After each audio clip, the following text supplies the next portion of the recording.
বলছি, এটা কিসের জীবন?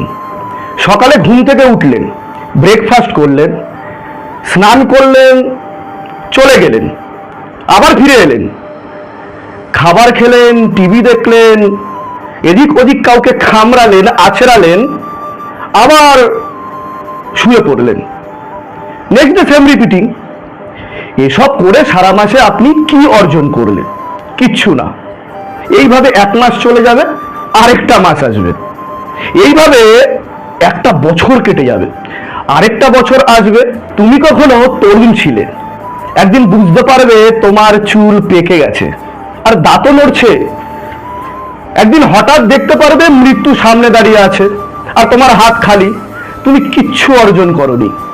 মৃত্যুও তোমায় দেখে হাসবে, বলবে এত এত সময় দিলাম, কি করলি, কিভাবে কাটালি?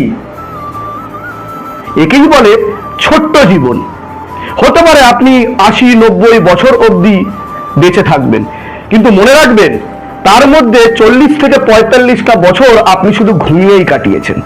তাই বেঁচে থাকতে নাম জপ করুন, ভজনা করুন, কীর্তন করুন, প্রার্থনা করুন, যা মৃত্যুর পরে আপনার আত্মাকে গতি দেবে পরমেশ্বরের দিকে।